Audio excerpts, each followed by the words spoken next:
Hey guys, welcome back to my channel with Yanni Diaz. Today's video is me getting ready and doing this look, but I'm gonna be giving you a little story on my delivery and labor for my babies and why they were so premature and how they came early. So I hope you guys continue to watch. Okay guys, so I just put back my hair and I did moisturize my face with this little cream. Like I said, I will have all the products linked down below in the description box, but I already moisturized my face, so now I'm about to prime and then do the rest of my makeup. I'm not going to be showing you guys what I'm doing or showing you the products just because I want to get through these story time. Pretty much a little backstory. I found out I was pregnant. Well, I told you guys in my last video, right? I found out, I don't know if I said the date, I really don't remember, but March 19th of 2019, I'm tripping. So I found out, and like I said, you know, I didn't go to the appointment until after that. Anyways, so that summer I went to Chicago, and I went to Chicago for like my last family trip, like with my family. My parents were like, come on this family trip before you know leave us, before you have your family, you know, it'll be our last trip or whatever. And it was because in all the time that we lived in Chicago, we never been to Wisconsin Dells. So my parents were like, we're finally gonna go to Wisconsin Dells, like you have to come with us. But I was a little worried because, you know, I was pregnant. I was 4 or 5 months pregnant. And I knew Kareem wasn't gonna go with me or anything like that, so I was just a little worried. But and it's a long car drive, like we don't fly, we always drive. I'm gonna do my eyebrows off camera because I take way too long to do them, so I will be back, guys. Okay guys, so I left off where I was talking about how I went to Chicago, and this was the end of June because it was like towards my dad's birthday. It was the end of June, beginning of July where we went. I think we went for like 2 weeks or something. Well, so one of the first things I noticed when we got to my aunt's house, because that's where we were staying at first, I went to the restroom and I like wiped myself, you know, it's normal, TMI, but like I don't know, I just felt weird, so I like checked it and there was blood, and that's not normal if you're pregnant, you know, that's like a warning sign, a red flag, whatever you want to call it. But so I immediately told my mom. I thought the worst in my head, and I started crying to her, and she was like, call your doctor. Well, first I called Kareem. He was like, yeah, call the doctor. So I did, and it was late at night, so obviously it was like a hotline or whatever, and the lady was like, take a picture of it, I would just keep an eye on it. If you bleed again, then I would suggest you to go to the emergency room, anything like that. But what's it called, that was it. So at first my parents were like, do you want to go home, like do you want Kareem to pick you up? Like we thought since like there was a long car ride that maybe like it was just bad for me to be sitting all those hours or something like that. But in a way, I know like my family really wanted me to be on this trip, and I did too, but I did feel weird that I was alone without Kareem. Then we went to Wisconsin Dells, and I really don't know what we were thinking, but like I didn't go on like any rides, just like the like little pool or whatever. But there was this one little slide that we went on, and like my parents were like, oh no, it's not bad at all, like you can go on it, I'm pretty sure. And like, so like I was very hesitant at first, but then like I was like, you know, like it shouldn't hurt that bad or whatever. So I went on it, and I think that was another mistake that I should have not done, but you know, how was I supposed to know? Okay, so then we got back from our trip, whatever, everything was fine, nothing like severe happened or anything. And then the next weekend that was about to come after we had came from, like, we came home like a weekend, right? And then that next weekend was my gender reveal. We had planned it out, sent the invitation.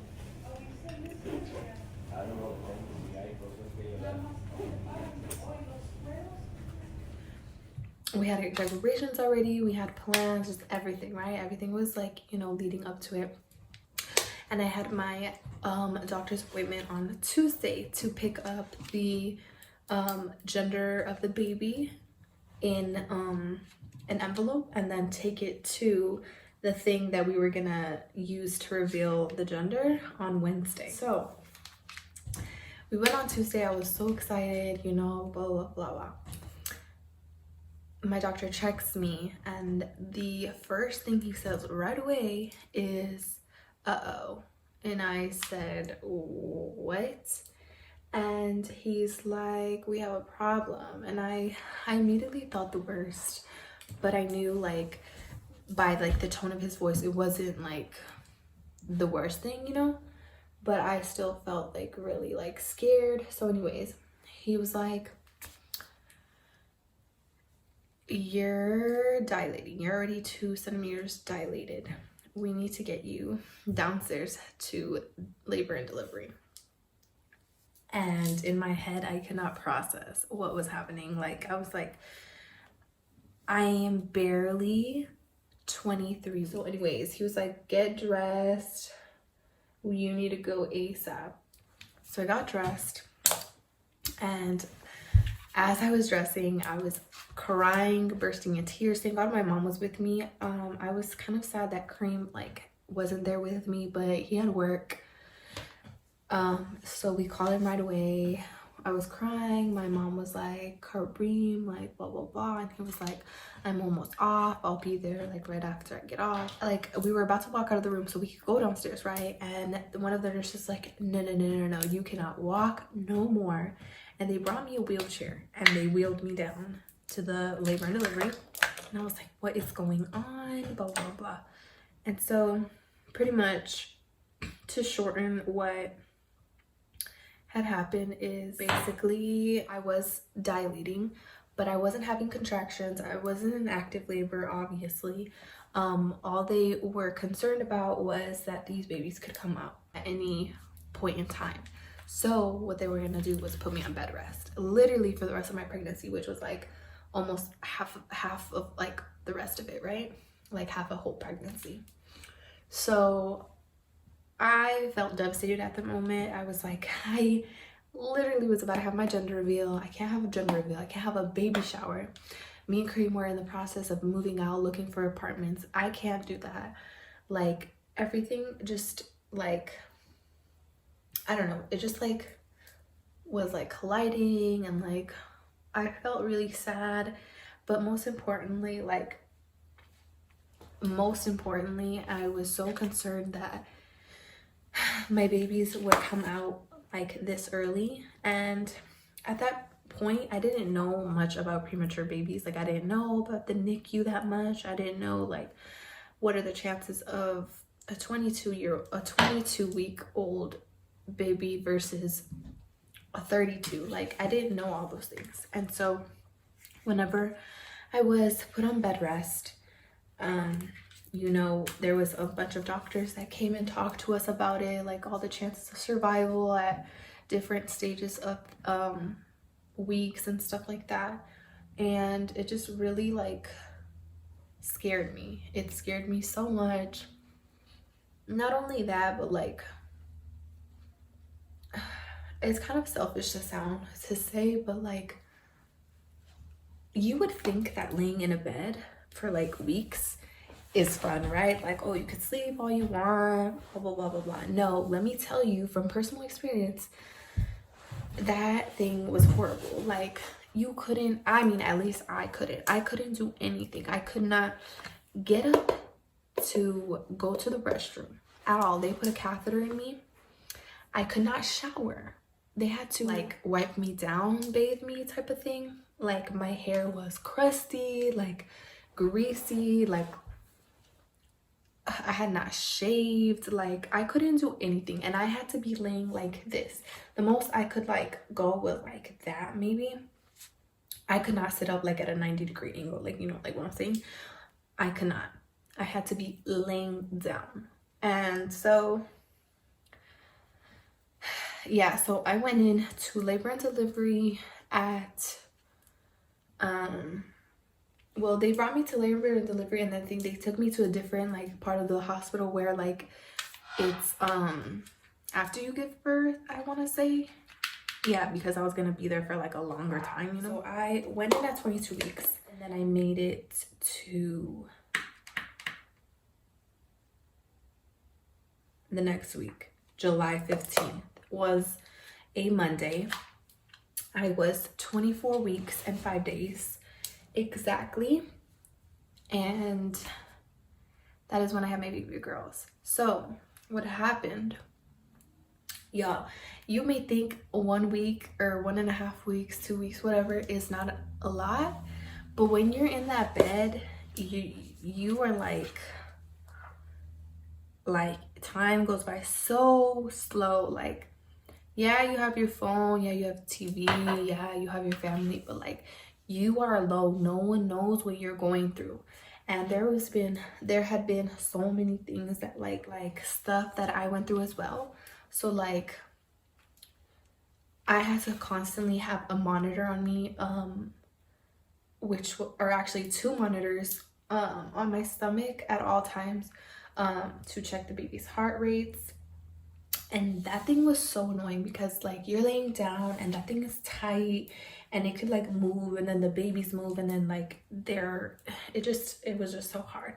And then I felt so alone. Like, I felt no one could understand, like, not the pain that, well, there was a point where I was in pain, so let me tell you about that. So at one point I got so like, I don't know how you would like describe it, but like, I felt like so like I wanted to just get up. Like, you're in bed so long that you just want to get up and do something legit. Like, I wanted to just walk. I wanted to just go to the bathroom myself.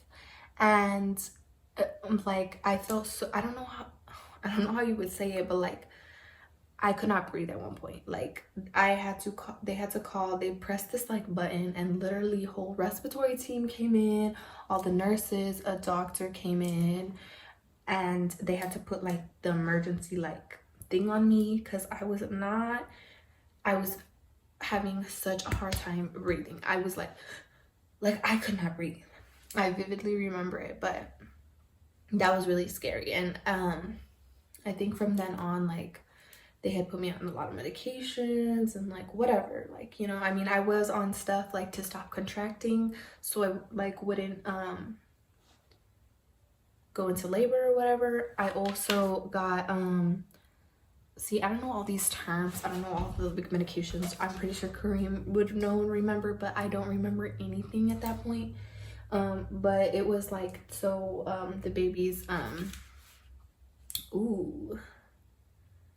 something about the babies like would be stronger going forward to the Monday. So my parents would like switch off, like come stay with me. Kareem would stay with me every night, even when he had school and work. He would leave really early in the morning, but he would always stay with me, which was really appreciated. Which I know would have been hard because, you know, like, how could he sleep with like nurses coming in every like few hours and like all the sounds and like, you know, he needs to sleep and whatever, right?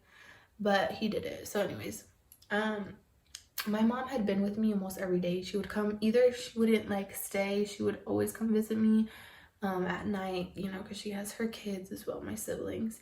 And so what's it called, on Monday, my sister had came to stay with me, and my mom had not, because she had to do something or something, I don't know. So my sister came instead. And I thought it was so like crazy how like the day that something happens, my mom isn't there, which was the day that like the babies came. So anyways, everything was fine. Like I was fine. But they checked the baby's like heart rate or whatever, and they had said that one of them was like fluctuating a lot. And so throughout like the week that I was there, the doctor had mentioned to me a cream that if in any circumstance one like was struggling or one just couldn't like stand being in there any longer and had to come out, if we wanted to let it be and see if they live, or if one dies, or if one like you know, just thrives in there, and the other one is just, if it dies, it dies, and we're just gonna have to leave it in there until the other one comes out. Or if one is struggling, we try to take it out, that we risk the safety and life of the other baby by taking them both out. And so for the whole week, like it was such a hard thing to think about and to like decide on. And to this day, like I remember in that moment, like whenever they told, okay, so when the baby's heart was fluctuating, it was, I want to say it was Amaris, which is baby A. Amaris was baby A, and then Anais baby B. It was Amaris who was struggling because Anais was on the top of my stomach, like by my I guess you would say rib cage, like by like on top, like up high, and then Amaris was way at the bottom. And so baby B was always pushing on her, and she had like all the room in my stomach, and so Amaris was like struggling, you know. And so they were like, you know, we're gonna need your decision now, blah blah blah. And thank God Kareem was with me, because I don't know what I would have done, because my mom wasn't there, my sister was there, but you know, like she doesn't know anything that's going on as well. So like I'm really thankful that Kareem was there, but like, you know, my mom wasn't there, which I kind of had wished for, but you know, whatever. So anyways, they were like, we need to get you into the operating room right now. We're gonna have an emergency C-section today. And I was like shaking, I was crying, I was, so much was going on, and like I couldn't believe like it was about to happen. And I was like, no, they're still early. Like I was very, like inside of me, I was very upset that I couldn't wait longer. Like I couldn't, like that whole week, which I, again, like I said, you guys may think it's not long, but you guys don't know, like if I could, and if the babies were like older, I would have gotten them out way sooner, guys. But I did it for them. Like I wanted my babies to have the best chance of survival that they could have gotten. So I stuck it out. I told myself every day, you can do it, Kiani, you can do it. You need to do it one more day. And I get emotional because it's like,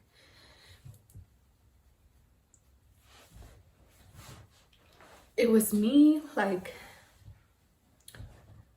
what I didn't tell you guys is that like my diagnosis was that my cervix was incompetent, cervical incompetence, which like my cervix was too weak to carry my babies. And I mean, I know it happens, but like I do feel guilty sometimes. Like I couldn't carry them. I couldn't carry them the full 9 months. Like they had to come out early, and I know it's not technically my fault, but I don't want to cry, God. It's just hard. Like I wanted a normal pregnancy. I wanted, you know, I envisioned, I'm sorry, I envisioned a normal pregnancy, but you know, that may not always be in the plan. Sorry. So it was hard. I felt really bad. I don't know how to explain it. It's just, it was hard. It was very hard. So when that time came, I felt very like disappointed in myself because like I was like, Yanni, like I had a goal, and my goal was to reach, I know 32 weeks is like a good premature level because, you know, most of them survive at that point and some of them don't even need to be in the NICU, but I knew realistically I don't think they would last that long in there. But when they were 22 weeks, their chance of survival was 10%, guys. 10% for each. When we made it to 23 weeks, I think it went up a little more. And then finally at 24 weeks, it was like a 50% chance, which is way bigger than 10%. So I was thankful, but I was also very, you know, scared still, because we still do not, I didn't know anything. I didn't know if it was for sure that both of them were gonna come out alive or if none of them were. And I remember like my whole life flashed between my eyes, like when they were rolling me down, I said goodbye to Kareem, and he was on the phone with my parents, and right away they told me they were on their way, and everything happened so fast. Like I couldn't even see anything. They had to put me to sleep, and it was just scary. Like I immediately started praying, and that was it. Like that's all I remember from there. When I woke up, I was in so much pain. I was in so much pain, and the first thing I said was, "Where are they?" And all my family was surrounding me. I'm sorry guys if I keep looking over here, like I have my mirror over here. It was Kareem, my parents, and then his parents, and I was in so much pain. I felt the cut. I felt it. And they're in the NICU, blah, blah, blah. And the nurse said that I'd have to wait a little to see them. That I could see them like later on that night. But they both made it. And I thank God every day for them, because it was honestly a miracle and a blessing for them to have made it, to have been okay, to have not had problems during the NICU. And yeah, they were born on July 15th, 2019 at 6:33 and 6:34 p.m. I was asleep. They were rushed into the NICU, you know, right after. Put in the incubators because they were born at 24 weeks and 5 days gestation. So they're very premature, guys. And yeah, I spent a few days in the hospital recovering, walking, and kind of sad, but I didn't get to see the girls until the next day because I was in so much pain, guys. And like I couldn't even get out of the bed to get into like a wheelchair. So I just decided to wait till the next day, because I know like I wasn't ready to like see them with all that stuff. So I just wanted to like get up myself and then be able to like go and walk, or at least like wheel myself down, like, you know, to over there. So yeah, I just did the rest like a little bit more of my makeup, and I put my lashes on because it is a struggle for them to stay in the freaking inner corner. But anyways, I'm just gonna finish up my makeup, and yeah. So yeah guys, that's pretty much like the story of like why they were like born so premature. I know a lot of people like didn't know like the situation that was going on,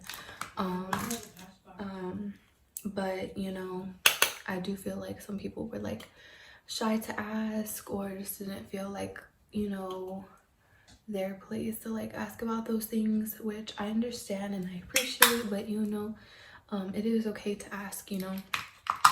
But for those asking, I am not ashamed that they were born premature. I know a lot of people like prefer not to tell people like, oh yeah, my baby was premature. You know, they're technically 7 months, but their adjusted age is like 3 to 4 months, you know. But that's not the case for me, unless it's like a quick interaction with someone random that I don't know, and they're like, oh, how old are they? Like, oh my gosh, they're twins, you know, like, and that's happened multiple times. But in that instant, like if we're at a store or whatever, I'm just like, oh yeah, they're 3 4 months, whatever. But if it's someone that I know I'm gonna see more often, and like if they just follow me on stuff and whatever, you know, why am I gonna lie? I'm not ashamed or anything, like, you know. So yeah, so they were born July 15th, so that makes them about to be 8 months. Wait, yeah, 8 months. They're about to be 8 months. But they're technically like 4-month-old babies. So it is like a big drastic change, because you know, they're not doing 8-month-old baby things. Like, they're barely like smiling, giggling, learning to like talk, you know, pretend talk to you type of thing. They just got their first teeth, which I guess is not like super normal for like 3 to 4-month-old babies, but it's super cute, which is funny because Anais had like a tooth in the NICU. It was like a premature little tooth, and they had to take it out. I still have it, but yeah, so Anais has 1 little tooth, and then Amaris has 2 little bottom teeth. It's so cute. And what else? Amaris is starting to flip over, so that's exciting. The doctor did say, I mean, he knows, you know, that they're premature and stuff, and like he did say that they can start to try and like eat regular food, but like I'm not like pureed or whatever, but like I still think they're like babies, so I don't think I'm gonna do that just yet. But once they do, for sure I want to record and whatever. We're in the NICU for about 4 months. If you guys want a whole story time about like our experience in the NICU, like what went on, like everything that happened, you know, all the surgeries, everything like that, how long they were in there exactly, let me know, and I could also do a story time about that, where I can do like just questions and answers that you guys want me to answer. So that is pretty much like I said, why they came out very premature. In the future, if I do plan on having more babies, and if my cervix is still incompetent, like that's just how I am, that's just how I am born. I don't know if it's different because I had twins, you know, and I'm like a little smaller and I just couldn't carry 2. I will maybe have to get a cervical clavage, something like that. You guys can search it up, I'll put like the name or whatever. They were gonna try to put that on me, but so what they do is they go in and they try to clamp my cervix closed for the remainder of my pregnancy, so it doesn't, you know, like what happened to me, like dilate sooner than it needs to be. But you have to be before a certain week mark deadline thingy, and I was past that, so it was risky. So I wasn't able to do that. But in my future pregnancies, that is going to be an option if, like I said, the pregnancy is like the same as this one where I can't hold the baby and whatnot. But hopefully that isn't the case. But other than that, guys, I just want you to know that this is nothing like negative in my life. Like, you know, everything happens for a reason. We did go through some hardship. It was very hard during the NICU. It was hard during my labor. You know, I didn't get to do normal pregnancy stuff, which I was really looking forward to, but you can't always get everything in life.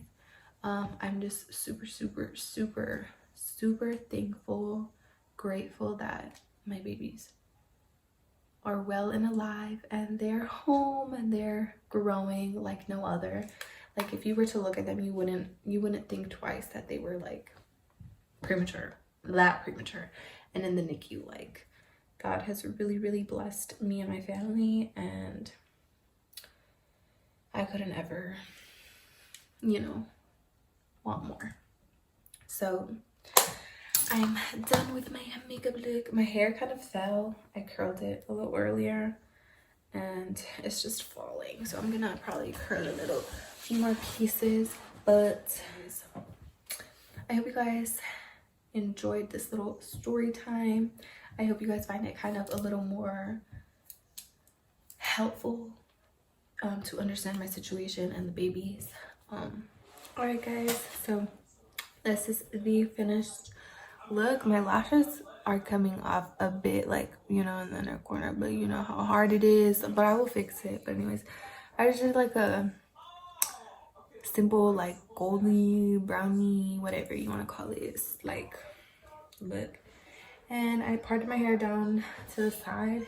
Like I said, I don't really like the middle part anymore, and I just touched the curls up a little bit. I just wanted a little more looser.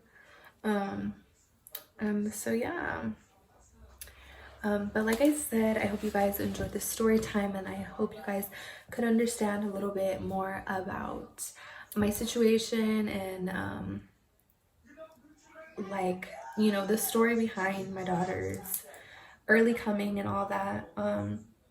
If you guys want any more story times or interested in anything else, just let me know down below. If you guys want a Q&A, just let me know what you guys want to see from me, and I will happily, gladly do. Like, comment, share, and subscribe to my channel, and also follow me on Instagram. There you can keep up with me and my daughters and my family.